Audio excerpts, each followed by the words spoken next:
Good morning, students. Now we shall do question number 7 of exercise 10.3. In this question, we have a room of length 4 meter and breadth of 3 meter 50 centimeter. So in this question, they are asking that how many square meter of carpet is needed to cover the floor of the room.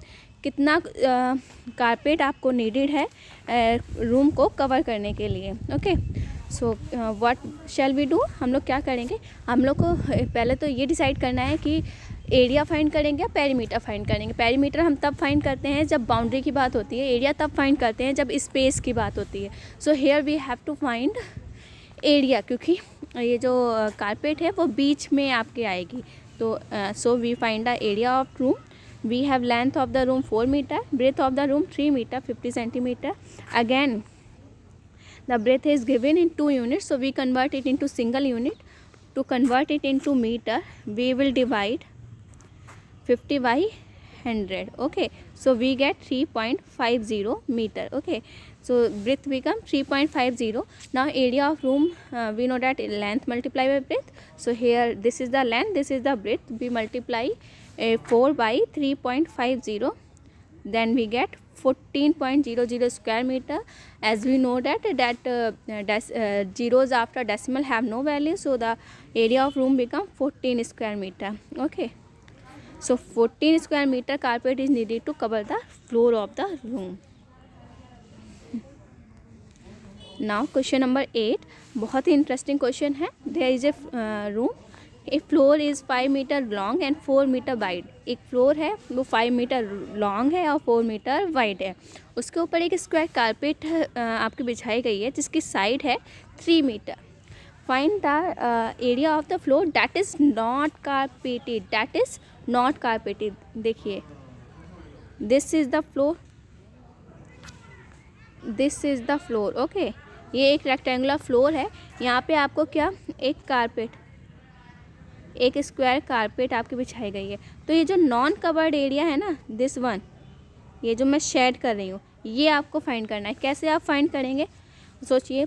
Obviously हम लोग बड़े area में से छोटे area को minus कर देंगे, है ना. It's means we shall subtract area of carpet from the area of floor. Okay, so we have to find the area of room first. So length of the floor is 5 meter, breadth of the floor is 4 meter. We apply the formula of area. The area of the floor become 5 multiplied by 4, that is 20 square meter. And side, now we shall find area of square carpet. So side is given, that is 3 meter. So area become 3 multiply by 3, that is 9 square meter. Okay, हम लोगों ने area तो निकालना हम लोग को पहले से क्वेश्चन में हम लोगों ने सीख रखा है, तो कुछ नहीं. लेकिन यहाँ पर अब क्या करना पड़ेगा, रिक्वायर एरिया फाइंड करने के लिए माइनस करना पड़ेगा. क्योंकि यहाँ पे क्या पूछा था, डैट इज़ नॉट कारपेटेड, जो कि कवर नहीं हुआ है. वो एरिया जो कि कवर नहीं हुआ है वो हमें फाइंड करना है. तो क्या ऐसे इस तरीके के क्वेश्चन हम लोग क्या करेंगे, माइनस करेंगे. So we will subtract 9 from 20, so we get 11 square meter. Okay,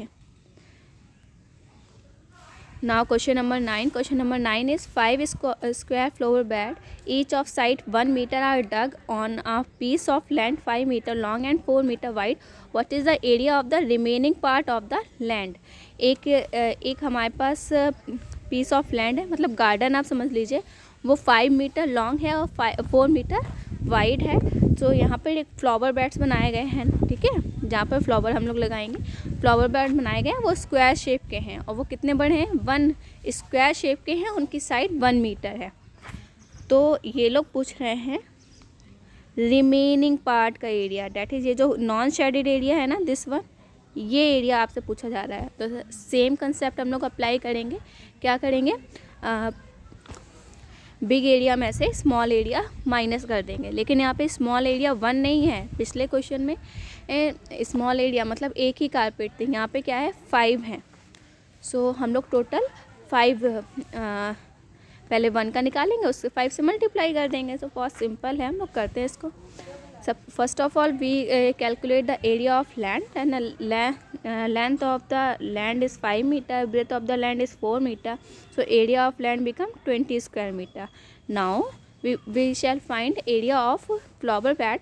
And the side of flower bed is 1 meter. area of flower bed, अच्छा फ्लावर बेड कौन से शेप का है, स्क्वायर शेप का है ना, so we apply the formula side multiply by side, so it become 1 square meter. Now we have area of 1 flower bed, but there are 5 flower beds, so therefore we multiply it by 5. अभी हम लोगों ने यहाँ पर 1 flower bed का area निकाल लिया था जो कि 1 स्क्वायर मीटर आया है, but there are 5 flower bed, तो 5 फ्लावर बेड का एरिया निकालने के हम लोग 5 से मल्टीप्लाई करेंगे, so it become 5 square metre. Now required area become 20 - 5, that is 15 square meter. Okay, I hope you understand all this question. You will do this question in your fair notebook. Thank you.